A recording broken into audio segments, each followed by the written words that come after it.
नमस्कार दोस्तों, स्वागत है आपका मेरे चैनल कॉमिक्स लाइफ में।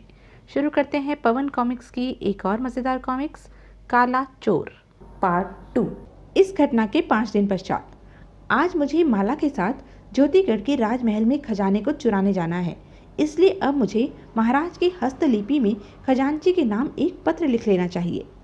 और उसी रात्रि को रानी माला के साथ वेश बदलकर खरीदे गए घोड़ों पर सवार ज्योतिगढ़ की ओर चल दी। माला भी पुरुष वेश में थी। कुछ देर बाद ही उन दोनों के घोड़े एक विशालकाय पहाड़ी के सामने जा रुके। रानी जी, आपने इस पहाड़ी के पास घोड़े क्यों रुकवाए हैं? माला, इस विशाल पत्थर को देख रही हो? इसके पीछे गुप्त रास्ता है जो सीधा राजमहल के अंदर जाता है।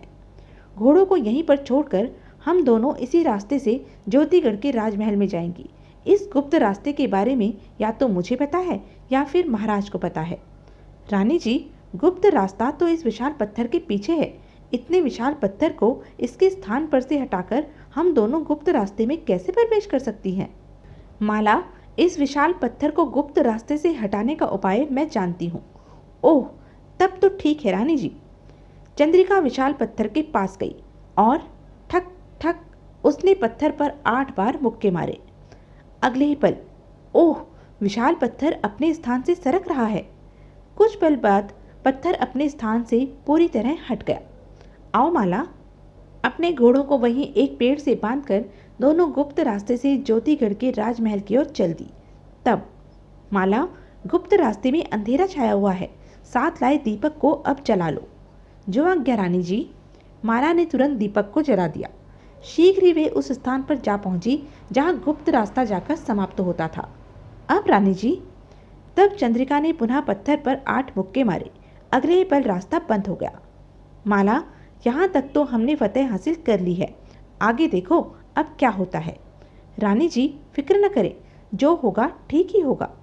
दोनों को राजमहल के रास्तों की भली प्रकार से जानकारी थी, इसलिए वे उस रास्ते की ओर बढ़ गई जो रास्ता खजाने की ओर जाता था।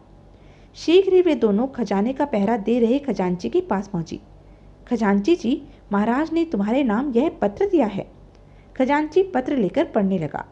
खजांची जी, 5 दिन से आप और आपके सैनिक दिन रात मुस्तैदी से खजाने की चौकसी कर रहे हैं। अतः हम महसूस कर रहे हैं कि लगातार खजाने की चौकसी करते करते आप और आपके सैनिक थक गए होंगे। इसलिए इस पत्र के द्वारा हम तुम्हें यह आदेश देते हैं कि तुम अपने सैनिकों के साथ आराम करने के लिए इसी समय अपने अपने घर चले जाओ और खजाने की चौकसी का भार पत्रवाहक राम और श्याम को सौंप जाओ।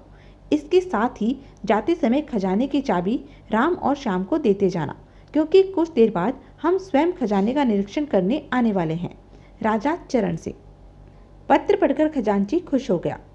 चलो, महाराज को हमारी सुतवाई थकान के मारे सारा शरीर बुरी तरह टूट रहा था। अतः खजांची राम और श्याम बनी चंद्रिका और माला को खजाने की सुरक्षा का भार सौंप और उन्हें खजाने की चाबी दे सैनिकों के साथ तुरंत ही वहां से चला गया। खजांची और सैनिकों के वहां से जाने के बाद, माला, रास्ता पूरी तरह साफ हो गया है। अब हमें अपना कार्य शुरू कर देना चाहिए। आप ठीक कह रही हैं रानी जी। चंद्रिका ने चाबी से खजाने का ताला खोला और तब दोनों खजाने के कक्ष में घुस गई। अंदर पहुंचकर दोनों ने अपने वस्त्रों में छिपे बड़े बड़े थैले निकाले और उनमें खजाने की दौलत भरने लगी। तत्पश्चात थैलों में भरे खजाने को वे दोनों कक्ष के बाहर ले आई। माला, अब एक एक थैले को उठाकर कंधों पर लादकर हमें गुप्त रास्ते के द्वारा महल के बाहर निकलना है। जी रानी जी। अगले ही पल वो एक एक थैला कंधे पर लादकर वहां से चल दी। राह में उन्हें पहरा देते 2 सैनिक मिले। सैनिकों, ये बड़े बड़े थैले उठाकर तुम कहाँ जा रहे हो? इन थैलों में क्या है?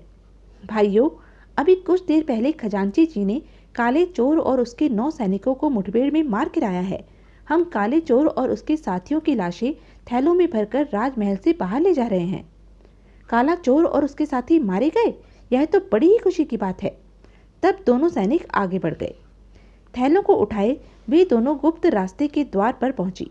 माला, पहले सारे थैलों को यहाँ इकट्ठा कर ले, तब खजाने को लेकर कुंतल वन की ओर चलेंगे। हाँ, यही ठीक रहेगा रानी जी। कुछ देर बाद जब खजाने के सारे थैले गुफा के द्वार के पास इकट्ठे हो गए तो चंद्रिका ने गुफा का द्वार बंद कर दिया।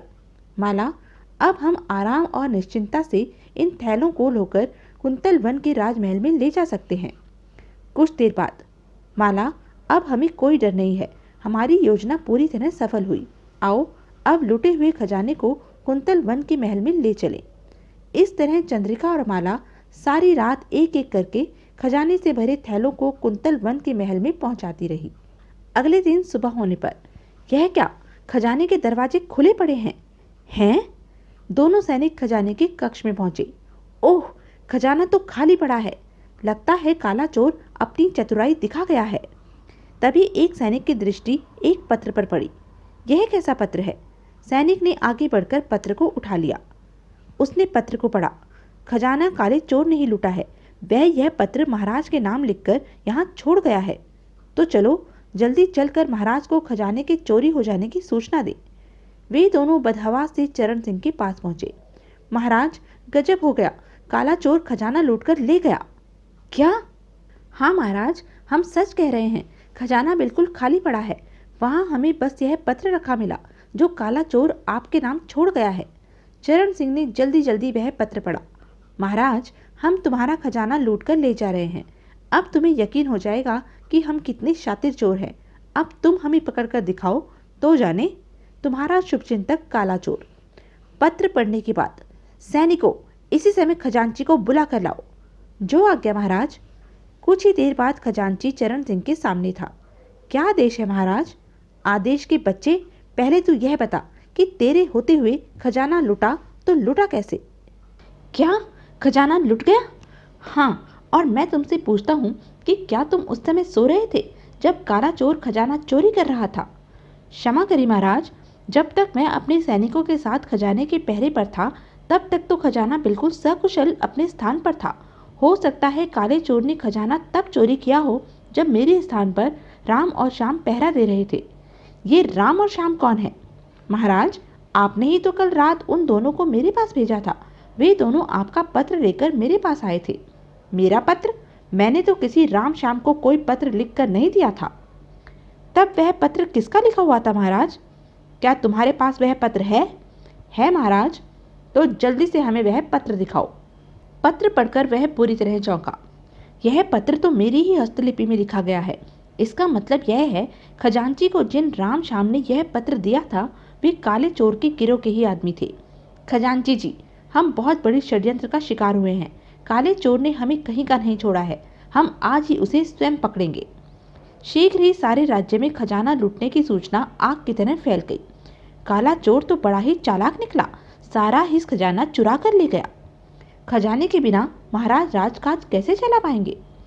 इधर कुंतल वन के महल में, माला, तू ज्योतिगढ़ से क्या सूचना लेकर आई है? रानी जी, खजाना चोरी हो जाने से महाराज बहुत क्षुब्ध है। वह आज की रात नगर में घूमकर स्वयं आपको पकड़ना चाहते हैं। मुझको? ओह, गलती हो गई रानी जी, आपको नहीं, काले चोर को, जो कि आप ही है। अच्छा अच्छा, आगे बता। रानी जी, खजाने के चोरी हो जाने की सूचना पाकर नगरवासी बहुत उलझन में हैं। वे कहते हैं कि खजाने के बिना महाराज राजकाज कैसे चलाएंगे। चंद्रिका प्रसन्न हो बोली, माला, तू बहुत ही महत्वपूर्ण सूचनाएं लाई है। आज की रात मुझे साधु का वेश धारण करके ज्योतिगढ़ जाना होगा। रानी जी, आप अकेली ज्योतिगढ़ जाएंगी? हाँ माला, मैं वहाँ अकेली ही जाऊंगी। रानी जी, आप रात को वहाँ अकेली मत जाइए, क्योंकि आज की रात महाराज स्वयं नगर में गश्त लगाएंगे। ऐसी हालत में आप वहाँ जाएंगी तो आपके पकड़े जाने का खतरा रहेगा। चंद्रिका माला को तसल्ली देती हुई बोली, माला, तू घबरा मत, यह तो आने वाला समय ही बताएगा कि वहाँ खतरा मुझे होगा या महाराज को होगा। चंद्रिका उस रात को साधु का वेश धारण करके ज्योतिगढ़ की ओर चल दी। शीघ्र ही वह ज्योतिगढ़ जा पहुंची। मुझे इसी पेड़ के नीचे अपनी धुनी जलानी चाहिए। चंद्रिका वहीं पर धुनी जमाकर बैठ गई। इधर चरण सिंह घोड़े पर बैठकर नगर में गश्त लगा रहा था। सारे नगर में मैंने कई चक्कर लगा लिए, पर काला चोर कहीं दिखाई नहीं दिया। गश्त करता हुआ चरण सिंह साधु बनी चंद्रिका के सामने से 2 बार गुजरा। बेचारे महाराज की काले चोर की तलाश में कैसी पतली हालत हो रही है। इन्हें क्या पता कि काला चोर तो यहाँ धुनी जलाए बैठा है। कुछ देर बाद गश्त लगाता हुआ चरण सिंह जब तीसरी बार चंद्रिका के सामने से गुजरा। यह साधु बहुत देर से यहाँ धुनी जलाए बैठा है। काले चोर के बारे में मुझे इस साधु से पूछताछ करनी चाहिए। यह सोच घोड़े से उतरकर वह चंद्रिका के पास आया। साधु महाराज, क्या तुमने इधर से किसी अजनबी आदमी को जाते हुए देखा है? मैं तो ध्यान में डूबा हुआ था। अगर मेरे पास से कोई निकला भी होगा तो मुझे पता नहीं। लेकिन बात क्या है? आप कौन हैं? और रात्रि के इस पहर नगर में क्यों घूम रहे हैं? मैं इस देश का राजा हूँ साधु महाराज। इन दिनों हमारे राज्य में काले चोर ने बहुत उत्पात मचाया हुआ है। हमारा सारा खजाना लूट कर ले गया है। हम उसी की खोज में इस समय घूम रहे हैं। ओह राजन, यह तो आपने बहुत बुरी खबर सुनाई है। खजाना खाली हो जाने पर आप राजकाज किस प्रकार चला पाएंगे? इसी बात को सोचकर तो हम परेशान हैं साधु बाबा। राजन, खजाने को भरने का उपाय तो मैं तुम्हें बता सकता हूँ। तो यह थी अब तक की कहानी। आगे की कहानी जानने के लिए बने रहें मेरे साथ। और हाँ, मेरे चैनल को लाइक, शेयर और सब्सक्राइब करना ना भूलें। धन्यवाद।